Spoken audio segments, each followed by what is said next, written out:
Thanks, everyone. Thanks for having me. I'm going to talk about the future of CAR T-cell therapy in lymphoma. These are my disclosures. So just as an outline for what I'm going to talk about, I'll spend a brief amount of time talking about the clinical efficacy and toxicity overview of the existing CAR T-cells in clinical development in lymphoma, and then really talk a lot about remaining questions and challenges, specifically about toxicity, prediction, prevention, and management, resistance mechanisms, including antigen loss, T-cell exhaustion, the role of the tumor microenvironment, and the T-cell. We'll take a look at the T-cell, what we know about the T-cell product itself. We'll talk a little bit about cost and manufacturing time, and then spend some time talking about future directions for where the field can go to answer some of these questions and address some of these challenges. So starting off with clinical efficacy and toxicity overview. So this is the first time I'm giving a CAR T-cell talk without a sort of requisite slide with a picture depicting what a CAR T-cell is. I think that we're up to speed with that at this point. There are 3 CAR T-cells that are in clinical development at this point in lymphoma. They're all directed against CD19. There's Axi-cell, which has a CD28 costimulatory domain. There's Tisagenlecleucel, or T-cell, which has a 4-1BB co-stimulatory domain, and then there is lysocaptogene maraleucel, or Lysocell, which has a 4-1BB co-stimulatory domain. And these have been tested in 3 pivotal clinical trials, the ZUMA-1 trial, the Juliet study, and the Transcend study. And as you can see here, these are all tested in patients who have really chemotherapy refractory, end-of-the-line diffuse large B-cell lymphoma and other aggressive B-cell lymphomas, and you can see a very high response rate of up to 80% in patients, and complete response rates up to 50 to 60% in patients. And these responses do appear to be durable in a subset of patients. Up to 40% of patients seem to have durable remissions from CAR T-cell therapy, a single infusion of CAR T-cell therapy. It's difficult to compare across these studies. I caution everybody not to compare across these studies. The patients were treated differently. The studies were managed differently in terms of the number of patients who were enrolled and then never got treated. That varies across the studies, as you can see here. It's lowest on the ZUMA-1 study and highest on the Juliet study. That has to do a little bit with differences in manufacturing time and how the patients were queued into manufacturing. But it does raise some important issues when you think about an intent to treat analysis on these. So the data that we see here that looks so good is a modified intention to treat analysis, which only really takes into account patients who received their CAR T-cell infusion. But amongst the patients who were screened for the studies and then ultimately did not, or had their cells collected and ultimately did not get their CAR T-cells, if you consider them in the denominator, these response rates do change a little bit. The results of the ZUMA-1 study and the Juliet study, though, did lead to the FDA approval of Axi-cell and T-cell for the treatment of relapse refractory diffuse large B-cell lymphoma, transformed follicular lymphoma, and other high-grade B-cell lymphomas in the third line setting and beyond. So this is just another depiction of the duration of response that we're seeing. And so, another way to think about this is that if you have someone who achieves a complete response after CAR T-cell therapy, in almost each of these studies, they have about a 70% chance of having a long-term remission. And that's much, much better than what we see in the SCHOLAR-1 study, which was a retrospective meta-analysis looking at the similar patient group treated with experimental and other therapies, where the median overall survival is only 6.3 months. The response rates are 26% and a CR rate of only 7%.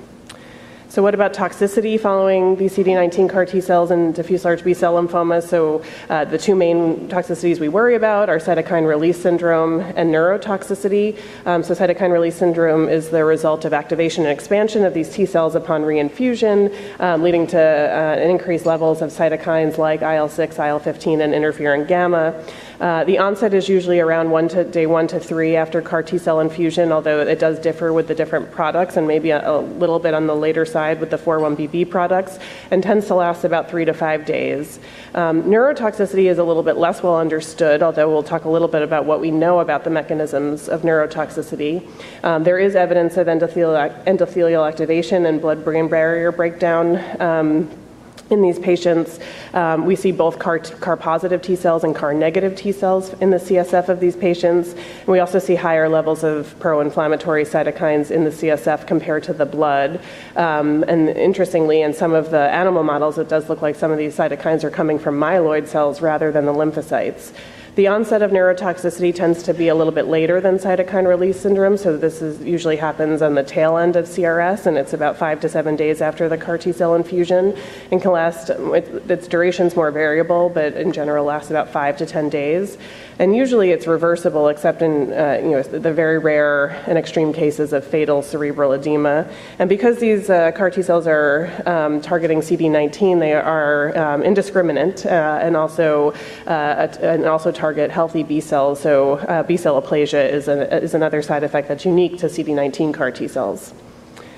So just looking at the differential rates of toxicity across the different studies, I'll sort of clue you into this bottom portion. On ZUMA-1, 93% of patients had cytokine release syndrome, only 13% of which were grade 3 or higher, so that's the cytokine release syndrome that requires ICU level care. On the Juliet study, the rates of grade 3 or higher CRS were about 22%. It's a little different between the FDA label and what's been reported on the Juliet study so far, but a note should be made that they use a different grading system, and so some of these patients would have been considered grade 2 by the criteria used on the ZUMA-1 study and the Transcend study. And then very intriguingly, on the Transcend study with Lysocell, the rates of high-grade CRS are very low at 1 to 3%, depending on which cohort you're looking at. In terms of neurologic toxicity, grade 3 or higher neurologic toxicity, so these are generally patients who are so neurologically impaired that they could no longer participate in their activities of daily living.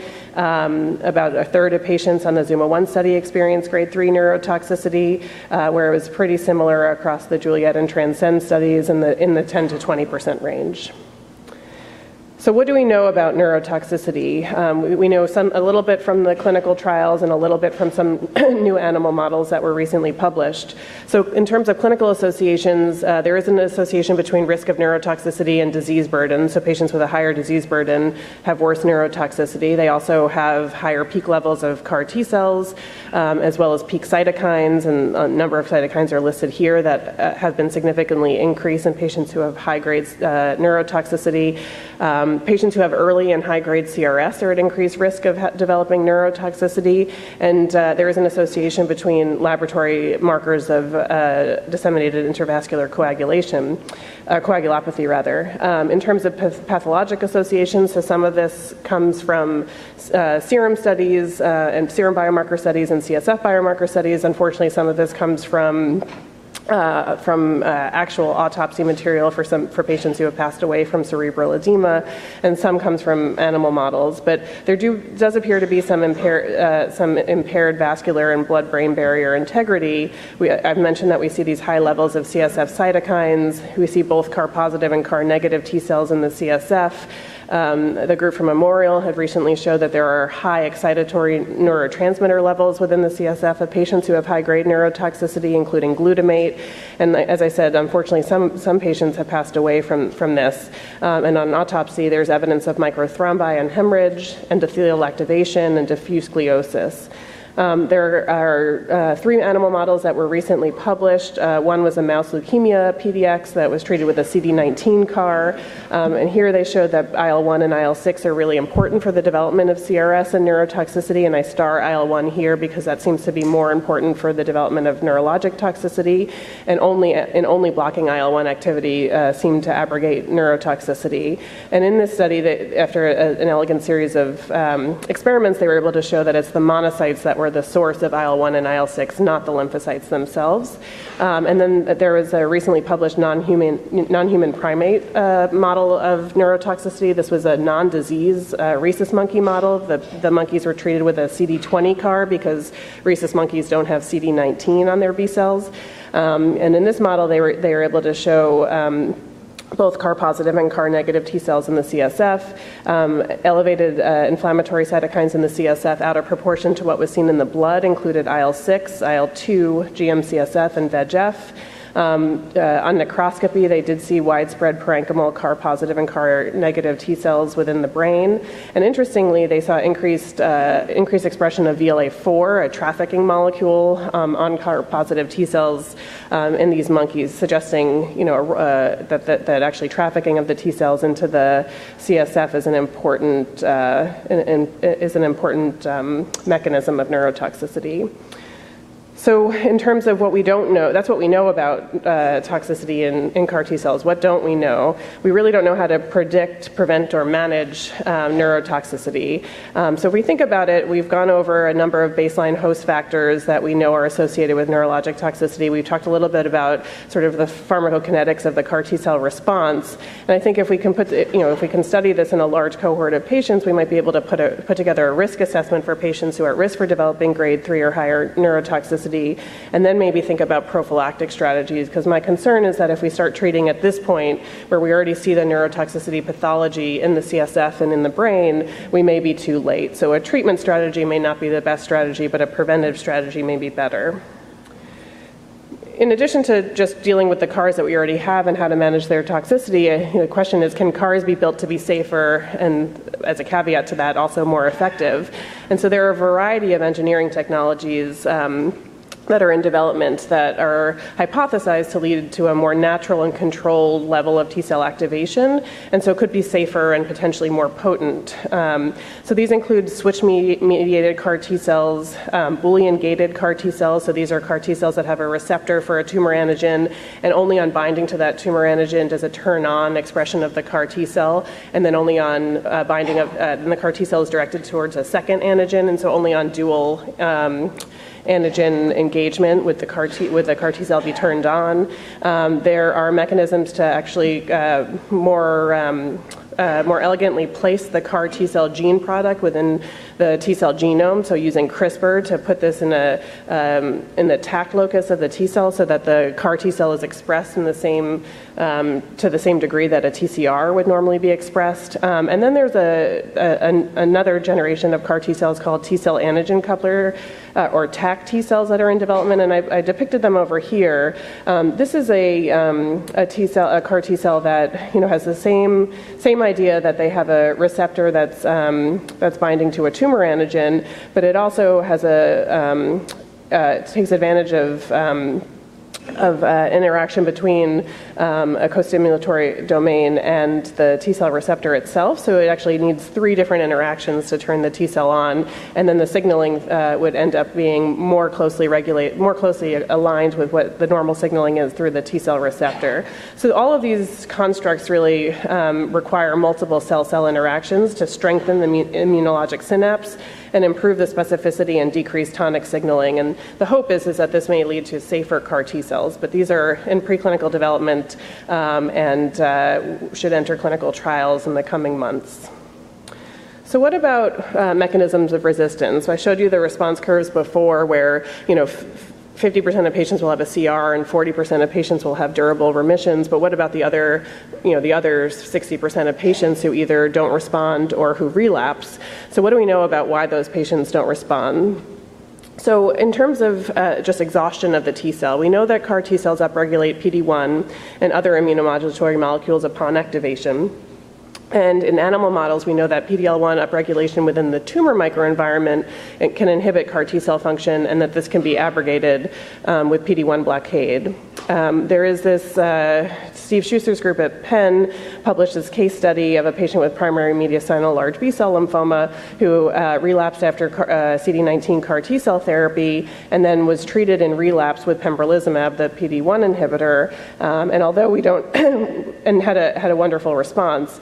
And although we don't, and the response is depicted here, and although we don't know, what the CAR T cell levels were doing between around day 15 and 30 when the patient was treated, we do know classically the numbers would tail off at this point, and you can see that they're much higher after the dose of pembrolizumab. So, you could argue that pembrolizumab has activity in primary mediastinal by itself, but there was definitely another signal going through the remaining CAR T cells that were in this patient, circulating in this patient's body, that may have contributed to a response. So there are two ongoing trials combining PD-1 blockade with CAR T cells currently. One is following relapse, and then one is upfront in conjunction with CAR T cells, and that's this study here. It's a study of axicaptogene ciloleucel, or the kite construct with the atezolizumab, which is a PD-L1 antibody. It's called ZUMA-6. This data was presented at ASH last year and will be updated this year. But they presented the first 9 patients that were treated on the study, and actually nearly all patients had PD-L1 expression either on their tumor or in the microenvironment. And they saw similar efficacy and responses to what they saw in ZUMA-1 without the PD-1 antibody, but they actually did see several late converters from partial responses to complete responses. So 2 patients converted from a PR to a CR at 6 to 9 months, which was provocative. And one of the reasons it's provocative is these are actually the CAR T cell levels over time, so going out to 270 days. And in red are the what happened to the CAR T cells on patients on the ZUMA-1 trial where they didn't get the PD-1 antibody, and in blue are the patients who are on the ZUMA-6 study who got the PD-1 antibody. And this is not a these patients were treated differently, but there does look like there's a difference in the median persistence of CAR T cells in conjunction with the PD-1 antibody. The combination does look safe, and they saw similar levels of inflammatory cytokines, similar levels of CRS, and similar levels of neurotoxicity. Another mechanism of resistance is antigen loss. So we know that alternative CD19 splicing leads to sort of effective loss of CD19. So it's not that the cell loses CD19 because that would cause it to die. They do lose one copy of CD19, but they have alternative splicing of the other copy so that they lose exon 2, which is the domain that the CAR binds to, as well as many of the immunostains binds to. So it looks like the cell is CD19 naked, but there is actually enough CD19 on the surface to keep the cell alive, but it no longer is recognized by the CAR T cell. So to combat this, dual antigen CAR T cells are in development. These are CAR T cells that target more than one tumor antigen. So this is just a snapshot from clinicaltrials.gov looking at some of the CD19, CD22 dual antigen CARs and CD19, CD20. So the idea here is not dissimilar from what we do with HIV, which is that if you can treat with targeting multiple antigens, you can decrease the selective pressure for antigen loss. And then just taking a quick look at the T cell product, because we've only started to get a glimpse into this, but it does look like the health of the T cell product, the cells that you collect from the patient, do matter. So the group at Penn looked at responses to patients who responded to their CAR T cells, treated mice with those T cells, and they saw the same correlation with response. So CAR T cells that were ineffective in humans were ineffective in mouse models and vice versa. So it suggested that intrinsic T cell factors are important in response. They did gene expression profiling that showed that there was a different gene expression profile between responders and non-responders. The T cells were enriched for early memory differentiation in responders. Upon ex vivo stimulation, CAR T cells from responders had higher levels of STAT3 signaling, and they also had higher levels of memory-like T cells that correlated with response. And T cells that express PD-1, LAG3, and TIM3 led to lack of response. So this led to, and then there was a clinical observation that CLL patients treated with CAR T cells for more than 6 months treated with ibrutinib for more than 6 months prior to CAR T cells had an improved T cell expansion, decreased expression of PD-1 on their T cells, and improved anti-tumor activity in mice. And this has led to a pilot trial of T cell or tisagenoclusal in CLL treated with in patients that had been treated for at least 6 months with ibrutinib with less than a CR. And impressively, they saw an MRD negative rate of 89%, which is higher than what we see in the general CLL population. So it's suggesting that pretreatment characteristics and the T cell health are important factors in outcome. And I'll tell you a word about cost. We know that this is a really expensive therapy. It's also cumbersome. Patients have to wait quite a while for manufacturing.